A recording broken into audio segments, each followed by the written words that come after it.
Hello everyone, this is Shiny Noctales, and tonight I kind of wanted to do a special video for you guys. I've been wanting to do a video like this for a while, but I figured now would be the perfect time to do it because I kind of had the idea in my mind of ancestry, and I usually talk about it quite a bit on my channel. And yeah, and also, the Bleach anime is one of my favorite animes. It's an anime I really enjoy watching. And I feel like it really parallels with kind of the topic that I want to bring in the video today, being about going beyond 25% blood quantum restriction or going beyond Hafu or Quarterfu. So what does this mean? So essentially, I talked a lot to my Uncle Cherokee Japanese Herman, and recently he showed me a video of a meeting between the Cherokee tribe and the Lumbee tribe. And when I saw the video, there were two individuals that challenged the what my Uncle Cherokee Japanese Herman calls the bean counter of the Cherokee. And you could say one of the people who were saying they were part Cherokee was I guess in Japan they would call him Wasian, and then the other one who was Lumbee, they would probably call him Blasian. And so the thing about it is that when you look at, because I've tried to tell this to the Japanese before and to other people, that when you look at the DNA of the natives and the Japanese, it's not really that much different, especially as the numbers get smaller and smaller, because the thing is, on average, natives tend to have around 65% ancient Northeast Asian ancestry that's closely related to Japanese or East Asians, with the rest of it mainly being ancient North Eurasian ancestry, which is steppe ancestry related to Europeans, Native Americans, and actually Indians from India. So the thing about it is that we have to remember that sometimes we're not just only one thing, and this is even the same for the Japanese. I know a lot of times people tend to think the Japanese tend to be one group, one homogenous group, but they actually are a mix of different groups that have all come together to become Japanese. In this example, you have the Jomon, which were some of the original people of Japan. You had the Yayoi who came later, although the maternal ancestry is haplogroup D or Will of D, was already, with the Jomon since the beginning, even before the end of the Ice Age, and it carried forward again with the Yayoi, and that might be a connection to Izanami actually in Japanese folklore. And so the thing about it is that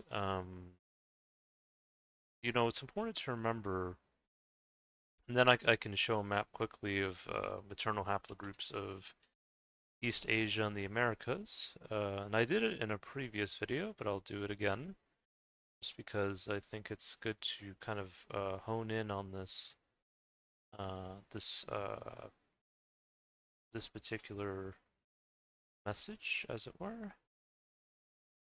Let me see if I can cut it down.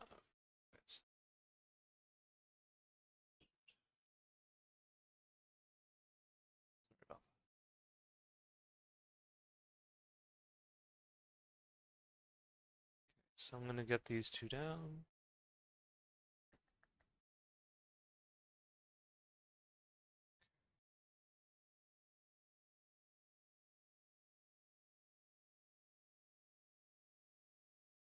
Hopefully you guys can see this.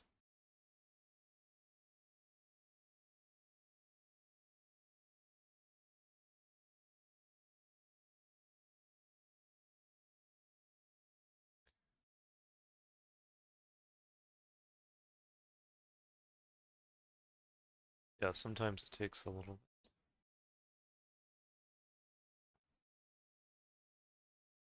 Okay, so the thing about it is when you look at the maternal haplogroup of the natives, so this is the maternal ancestry, and you look at the maternal ancestry of the East Asians, This can be Northeast Asian, East Asian, or Southeast Asian.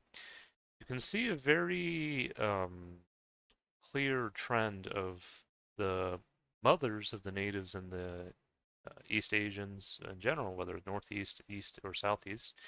They're all interconnected. You can see haplogroup A, which you can see in this map here, is connected to Mongolians, Tibetans, some Siberian groups, a little bit in Korea and Japan, also China. See it with the northern Nadine, which is one group connected to not only Navajo and Tlingit, or not only Navajo or Apache, but also Tlingit is another one. And I think also I'd have to check Submission or Haida as well, but definitely Tlingit for sure. And then I think even a bit of Ainu as well. And of course the other Japanese groups. Um, and you see it in the south and northern Diné, southern Diné, so the Apache Navajo. And then you have haplogroup B, which is connected to Southeast Asians, and you see it more commonly in the southern parts of the Americas. And then you see B is more prevalent in Taiwan, I guess parts of Taiwan, Philippines, and other areas as well. And this could be why, and also Hawaii too. This could be why, sometimes when people look at a Native American Mexican, they'll think they're Filipino or maybe even Hawaiian. And that's because it's connected to that maternal haplogroup B. And then for A, with the Navajo and Apache, that could be connected because, um, some of them connect with turquoise, and turquoise I think is also popular, I believe, among Tibetans and some Mongolians as well. I have to check on that to be sure. But you can kind of already see a trend, even with just A and B, being prevalent there. So then we go into C and D. Then you see C is really prevalent in the south, and especially in Patagonia, the Andean region, a little bit in the Amazons. And actually, surprisingly, also in the Southwest and a bit in the North as well. And so with this, this is really prevalent in Siberia, and I believe C. I think it's most prevalent in the Tungzik people, so like Inviks, Inviki, and I think that's one of the origins of shamanism, where shamanism kind of came from. Maybe that's why sometimes they use the word Siberian shaman. And so, and then you have haplogroup D, which is also prevalent in kind of in the north in Siberia, so kind of C and D are kind of connected in the north. And then you also have Korea, Japan. Seems to kind of peak in Japan, but also you can really see it in Siberia. Also Mongolia and China in that region. And then for the Americas, you can see it's in Patagonia, especially. You can see it's in the Andean region, Amazon. Then it kind of dies down a little bit as you go center to southern U.S. And then it kind of picks back up a little bit with the northern Amerindian, but really picks up really with not only the Eskimo but also the Aleutes. And so, why is this also important?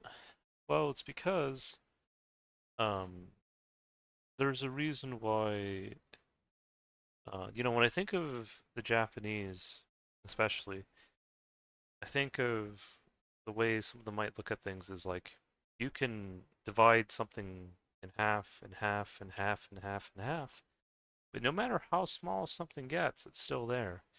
And I feel like that's something that the Japanese like it makes me think of like the kind of like the dolls that you open and another doll appears, another doll appears, another doll appears.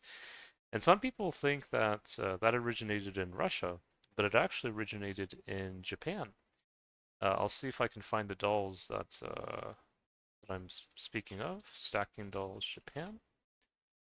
Yes. So it came from the uh, Motleo Shika. I know in Japanese sometimes the R is kind of pronounced more like an L. So some people might say also Montreal Morio Shuka, but I think another way you could say it is Ma Leo Shuka or Shuka. Yeah, it takes a bit of pronunciation to get it right, but yeah. So you see how the dolls are right there, and you see the big doll there, and then they get smaller and smaller and smaller and smaller and smaller. But the doll is still there, no matter how small it gets, you know. And so you could probably have a million of these dolls, and then something, it just keeps going. And so, why is this so important? Well, it's because, you look at ancestry and you look at, for example, native and Japanese ancestry. And so some people might say, if you're below 25% native, you're no longer native, consider native, or you're no longer enrolled member. And that's usually a thing with a lot of enrolled members in the US and Canada specifically.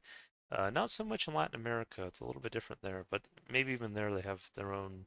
Like I had a Native American Mexican friend that told me, you don't have enough of our blood, but then after he got to know me, he said, well, maybe you're just a good person. And then that's where Rainbu Japanese and Celtic healer comes in. And so the thing about it is that, you know, the difference between, especially when the numbers get smaller and smaller, the difference between Native American and Japanese really, um, it starts to dissipate. It starts to ebb away. It starts to, like the walls start to kind of crumble, as it were, between the two groups, because really, the natives themselves are not only one group.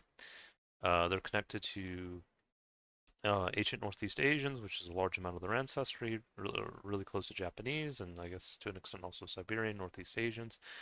Um, and also the rest of it is connected to Asian North Eurasians, which I mentioned is related to steppe ancestry, related to um, Europeans, natives, and then Indians from India, because they had steppe ancestry too.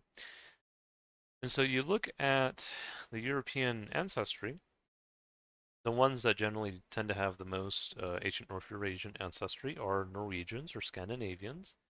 And interestingly enough, those were the same people, well, the Vikings, as it were, the Norsemen, who were some of the first people, aside from the Spanish. I'll give credit where credit is due. They didn't, permanently settle there, for a long period like Spanish or Italians or Portuguese or English or many other groups came after. But they did, go to the Americas, or at least Greenland and then parts of Canada and that area, around 1,000 Common Era, or somewhere around that time frame, roughly speaking. And so some people might say, how are these Norsemen and natives related? Well, it goes through the ancient North Eurasian ancestry. And especially when you look at Eastern hunter-gatherers, which were at the time before they mixed with Caucasians in the Caucasus Mountain to make the Yamnaya. These people were around 70% ancient North Eurasian and 30% West European hunter-gatherer. And when I look at them, you can kind of start to see they really almost look like natives a little bit. Because even if they don't have the ancient Northeast Asian ancestry, you can kind of still see some similarities, At least I can. I can kind of spot it, I can say, hey, like I can see the connection. And so and then of course you have the Tiram mummies as well, which actually remind me a lot of the mummies in the Andean region. And so these people also have a high amount of ancient North Eurasian ancestry. But the difference is instead of them having the West European hunter-gatherer, they have the ancient Northeast Asian. And so this image here would probably be like an accurate representation of how some of them would have looked like at the time. And so, and then of course, if you want to see the Yamnaya, I know some people seem to want to uh, want to glorify them for whatever reason. They get this kind of they get on their high horse about them. But these were, I guess, maybe how some of them look like. Um, And then, you have Caucasus Hunter-Gatherer. This might be one image here. Um, this might be another image.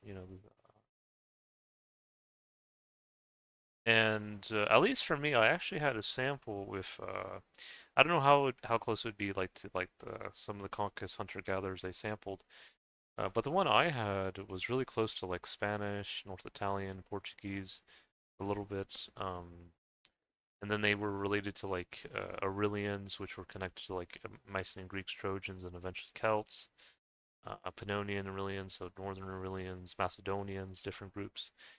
But anyways, so if you look at the Norwegians, they tend to have the highest amount of Yamnaya, which eventually became the blend of the Caucasian hunter-gatherer ancestry, um, and to an extent, well, definitely to an extent, the ancient North Eurasian ancestry connected to the natives, Europeans, and um, Indians. It was kind of like the Odin, if you will, the Odin of the ancestry.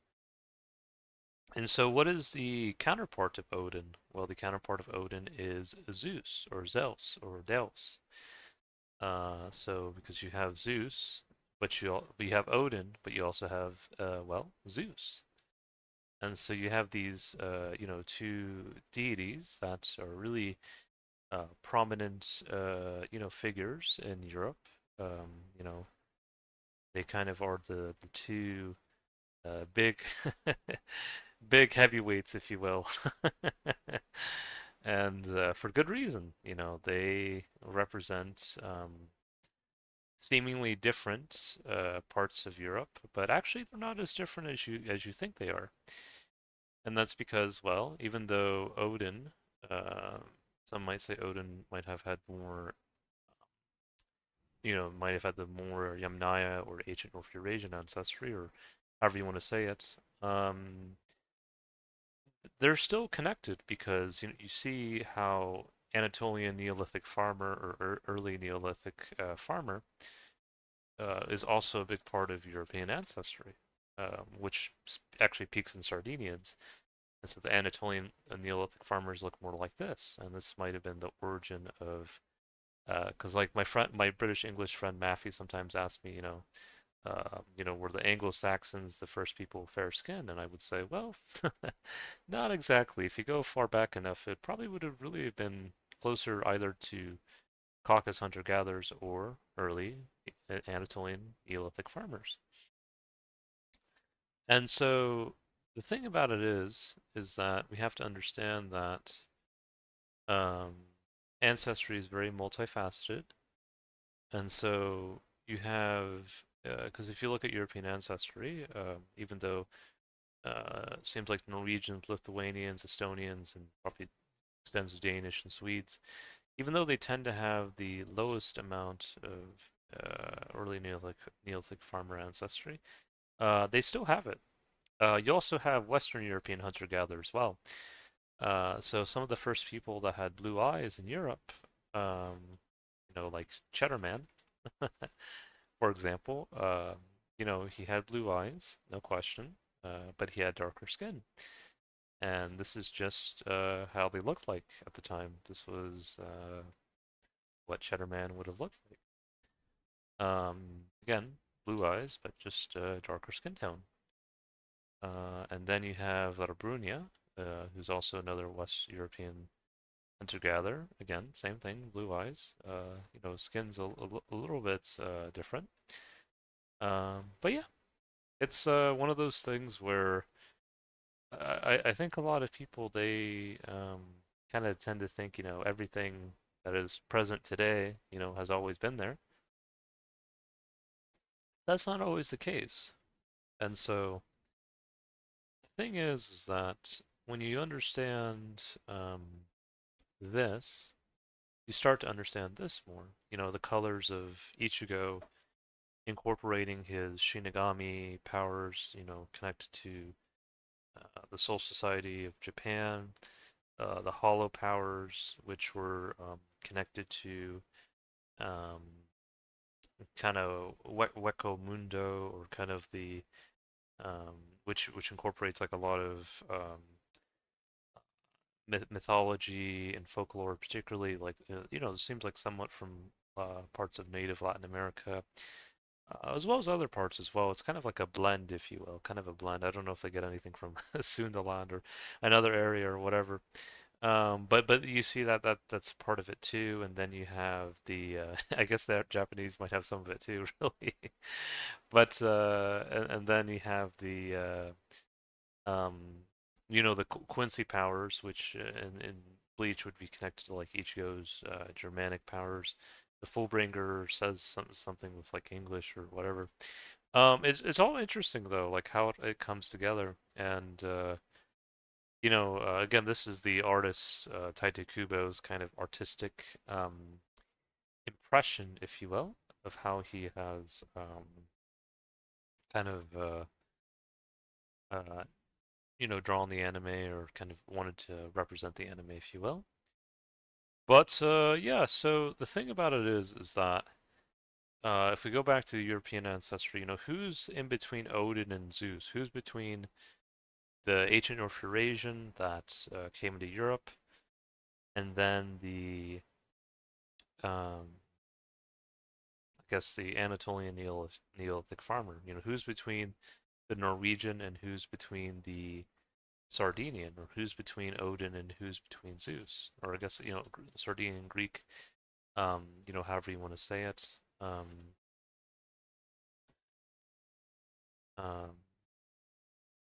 it's funny how you type Sardinian, you see people, and then Norwegian, it's like a little bit different. Who's between these two groups? Um, you can see, of course, Greek people as well. Just to show that. Yeah. So who's between these two groups? So really, if you look at, for example, my uncle Cherokee Japanese Herman, he always calls me Celtic healer.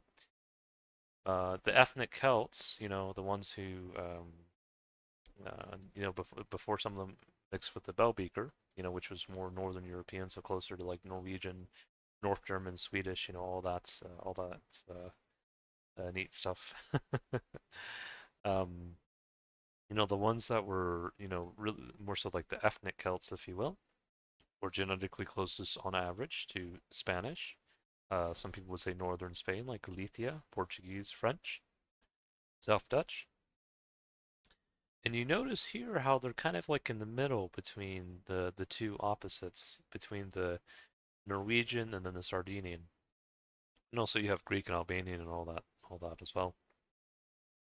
So why is this so important? Why is this so important that for someone to recognize, the balance between the North and the South, or however you want to say it, and ancestral wise? Well, the thing is that okay, so you have the Japanese ancestry, so we can check that off. We have the ancient North Eurasian ancestry, which would make up the rest of the Native American ancestry, which would be connected to eventually go into India and Europe, and spread to the Norwegians and even to the Sardinians, because they all have like a little bit of it.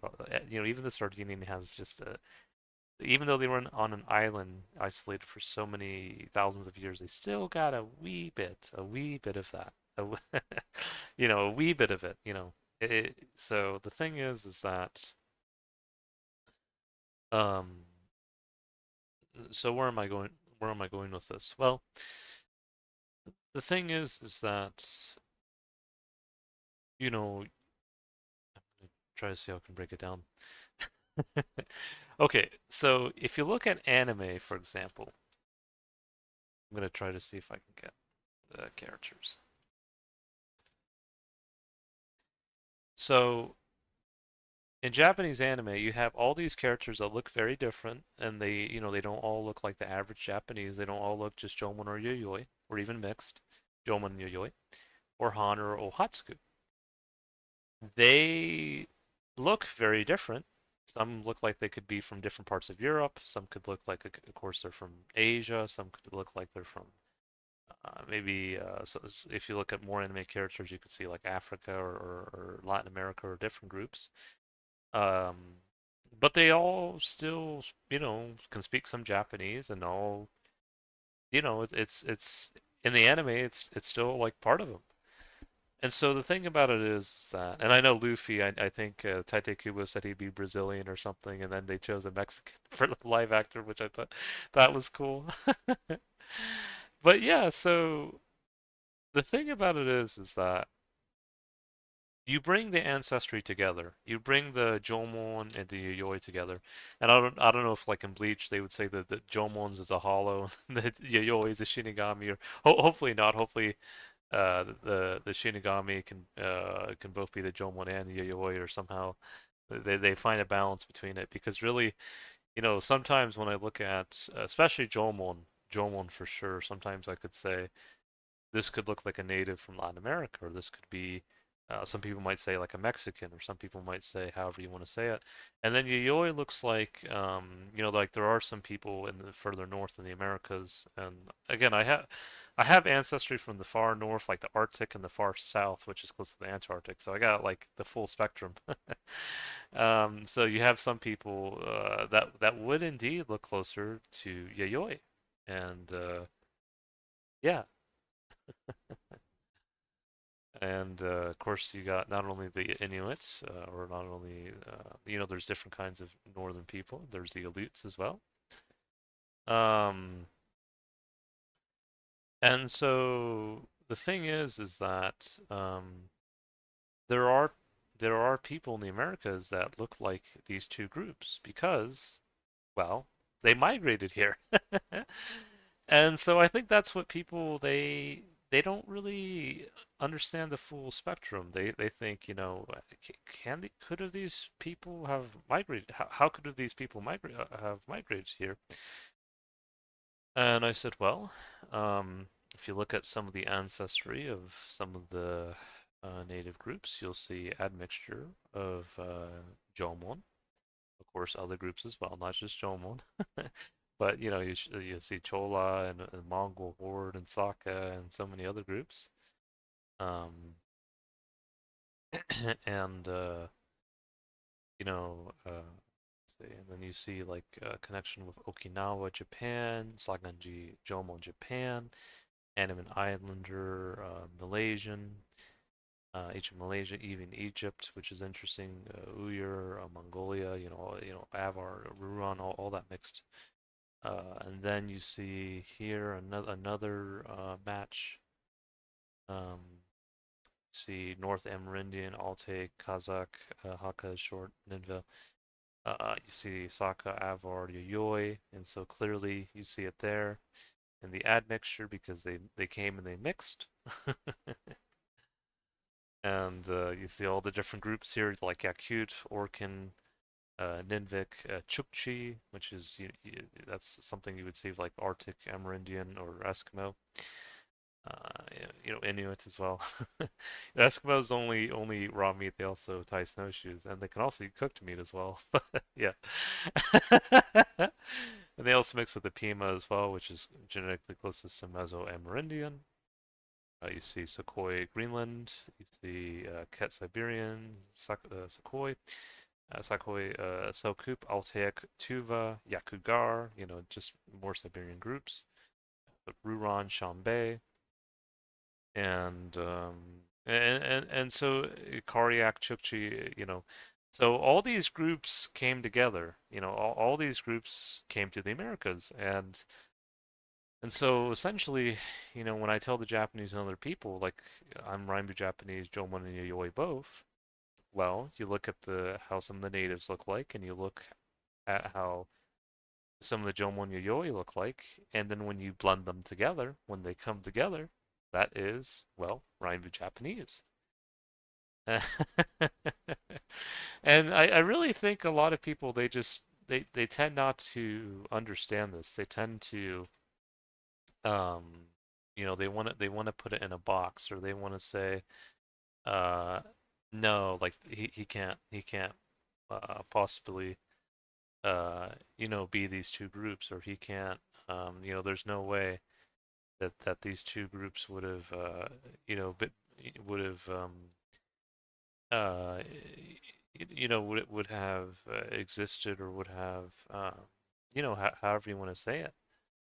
But they did exist. Um, and so yeah, and so I think that's something that people have to, well, they don't have to, but it can be good for them to recognize, it can be good for them to kind of see, um, how these how these two groups kind of um, how they came together, as it were. How even though they looked very different and or seemingly looked very different and all that, how they uh, we're still connected.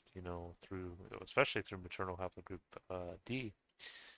And I go with it Will of D, but I know in Okinawa they have a little bit of B as well, which you can see more in the southern U.S. Um, but yeah, I think people they um, they want to categorize people as one group. You're just this and you're always this and you're nothing else. But that's really not how it usually works. That's not really how it's it usually really is. If you dig deep enough into um the ancestry and you kind of understand, okay, well there's probably something more to it then. you know and there usually is. There usually, you know, and so and most of the Japanese, they are a mix of Jomon and Yayoi. That is you can have some Japanese like that look like the person on the left, some like on the person on the right, some on the person in the middle. Um, I remember when my uncle Herman saw Kazuki Takahashi. Uh, he thought, he looks like a Mexican. And I say, well, have you ever heard of the Jomon? I'm not saying all Jomon look like that, but, there are some that do, you know? And so, and so the thing about it is that, and I love Kazuki Takahashi's work, and now that I see like the Asian Egyptian match, especially that connected to that admixture that had Jomon in it, you can start to see the connection. And so yeah, so I think the thing is that okay, so you take the Jomon and Yayoi both together, they become, Rainbu Japanese, the 12.47% Japanese. And then of course Healing go Hatsuku and Han as well, because it's all connected. And so the rest of it is really connected to ancient North Eurasian ancestry that would have gone to steppe ancestry to India, to the Americas, and to, well, Europe. And so the thing is that this is why, people they can put you in a box only for so long until they see um until they kind of see. I'm gonna see how I can break this down.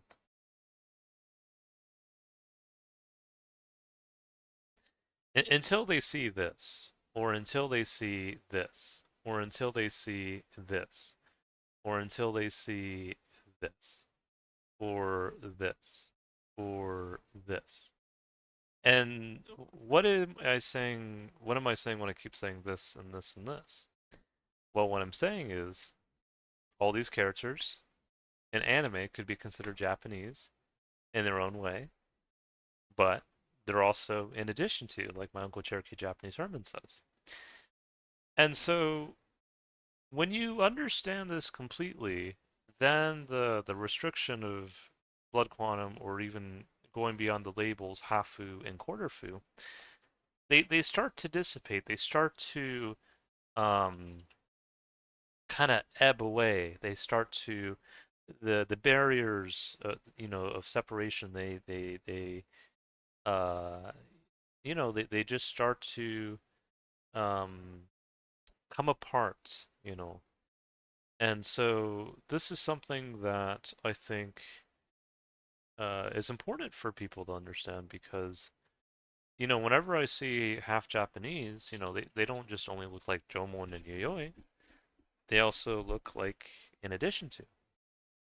And that in addition to is, those additional anime characters coming to life. Now, of course, I know we're more than just anime, but if you think of what anime means, it means it almost means like bringing something to life.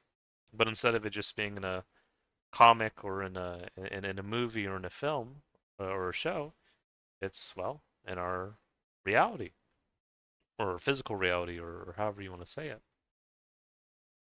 And so that is something that is important to recognize. And you can still be Japanese, but you can also be in addition to. And I think that when I tell my Uncle Herman that, I think he really takes it in stride. He really understands, and that can also apply to the Native Americans as well. I would be considered one of them, but if you break it down, I'm not just Native American, or Native American is not just one, like, they're 100% ancient North Eurasian, or they're only, uh, they even have more ancient North Eurasian than Eastern hunter-gatherers, or they have more than um, Tiram mummies, or they're only, they have more ancient North Eurasian than Ket Siberians. No, that's not what it is. What it is that the real answer, I think, is before you say I'm 100% Native American, you can say, um, how much percent am I Japanese, or how much percent am I Korean, or Chinese, or Siberian, or Filipino, Austronesian. I know different natives connect with different groups. Um, for me, though, it seems like my closest group, aside, once you boil down to East Asian, the ones that tend to be closest to East Asian ancestry, Japanese seems to be the winner in this case because there's Siberian, Central Asian, Manchurian, Mongolian, Central Asian, but they tend to have a bit more ancient North Eurasian ancestry. Where once you start to strip away the ancient North Eurasian ancestry, that you boil it down, and then you see Japanese. It's like you boil something, and then like once it's boiled enough, then you see kind of, oh well, now I can see it better. And so that's the process. Um, and so the thing is that once you can understand that, okay, oh well, I am actually part Japanese, or the ancestry, the ancient North Asian ancestry, ancient Northeast Asian ancestry, or East Asian, however you want to say it, Southeast Asian, however it boils down, is there. And so, and then again, the rest of the ancient North Eurasian ancestry is, well, mainly connected to Celtic healer because it also went to Europe. And of course, it went to India as well. Maybe that's why some of the people, when they came to Europe, maybe that's one reason why they called some of the Native Americans Indians. Maybe it wasn't completely false, because some of the people in India, especially people I think further north, but I think even people from the south, they do have ancient North Eurasian steppe ancestry. That is a fact, actually. Now they mixed with different people, there's no question, but they still had that steppe ancestry. But anyways, so yeah, so but if we boil it down, because you see the ancient North Eurasian ancestry, the rest of it, um, I'm gonna try to see if I can break this down. It's I'm not gonna say it's like small enough to where how do I word this? I think the best way to say this is, it's like, hmm, it's like how do I word this? It's like you're eating ice cream and then like 35% of it is blueberry and then 65% is lemon. And then you're like, well, that lemon, well, that blueberry, there is lemon in it, but there's still enough blueberry where I can just say it's just blueberry. But then when the numbers get smaller and smaller and smaller, you're like, well, maybe there's starting to be more lemon than blueberry than I thought, or vice versa.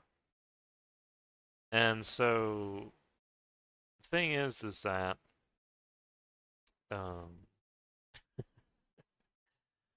what I'm saying is you can say, we're just one group, we're just a lemon, or we're just a blueberry, and that's it. No, you can be the blueberry and the lemon. You can be in addition to. You can blend the lemon and the blueberry together, and that's probably why you're eating the blueberry and the lemon together. And so that's the beauty of understanding the healing part of ancestry. Or that's the beauty of seeing beyond Hafu or Quarterfu. Or that's the beauty of seeing Rainbu Japanese. Or, it can even just be more than just Rainbu Japanese. It can be any group. But this is just one example of seeing the anime coming to life or yourself coming to life. There's a saying in Japanese, coming back to life, um, and we could use this in a positive sense. Kishi kaisei, wake from death and return to life, and I think that is um, part of what this is. Wake from death and return to life. Yes.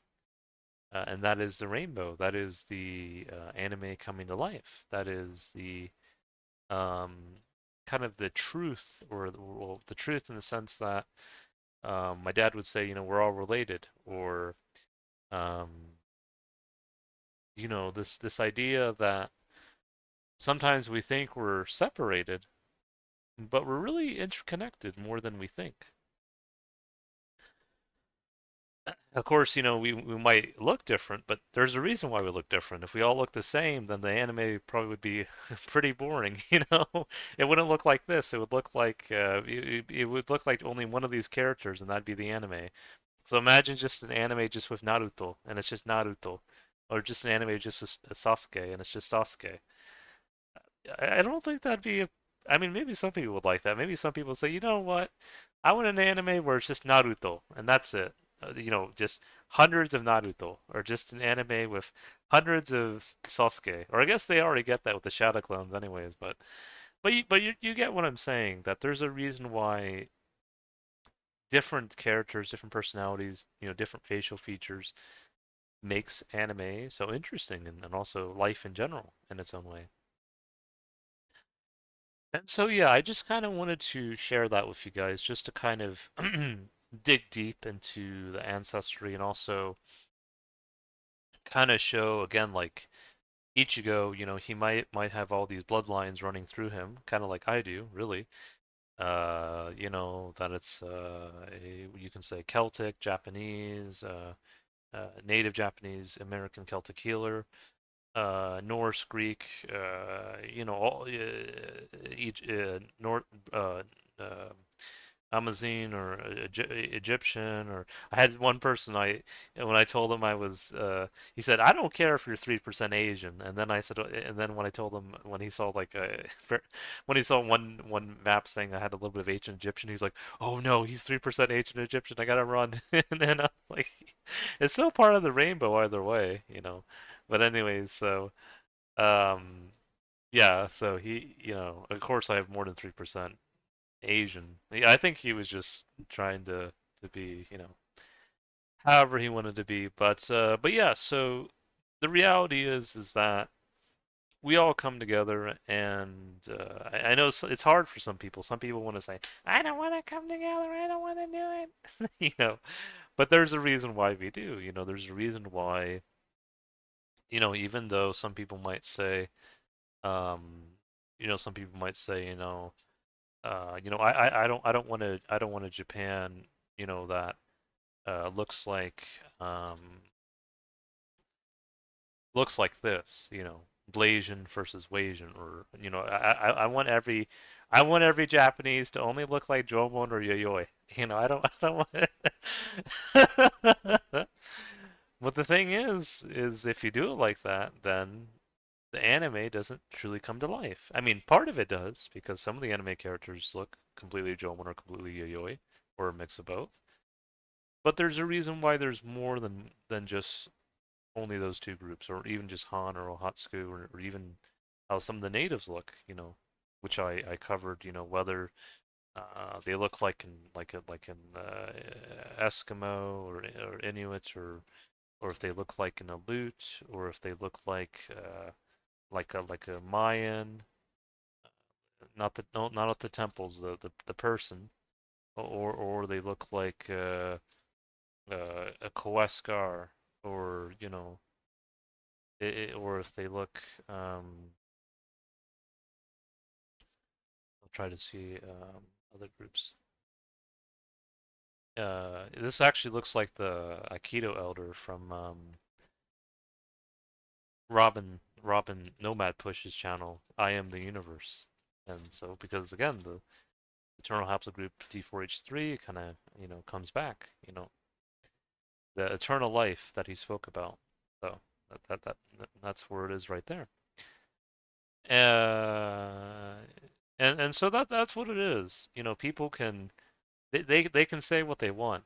They can try to obscure or try to um, wash away the truth, or try to say it's no longer there, or try to bury it, or whatever terminology you want to use. But it's still there. It's still there regardless. No matter what people want to say. And so that's just what it is. It's this is the truth, or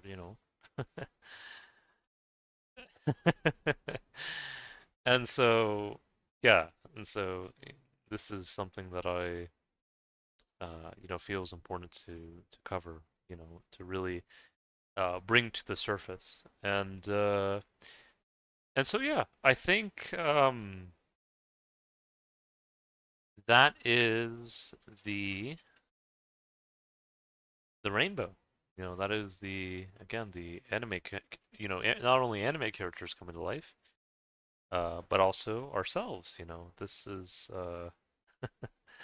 This is part of the journey, the journey of life, and the journey of coming together. So, anyways, guys, I am gonna leave you with that, but I just wanted to cover that real quick. Hope you guys enjoyed. Hope you guys had a fun time watching. Hopefully, this makes sense. I really hope it does. I hope that getting a broader scope of ancestry really helps. Um, if so, that makes me happy. Um, and I can just, scroll through all these deep dive matches I've got just real quick. But yeah, I'm gonna end it there, guys. Hope you guys take care. Bye for now.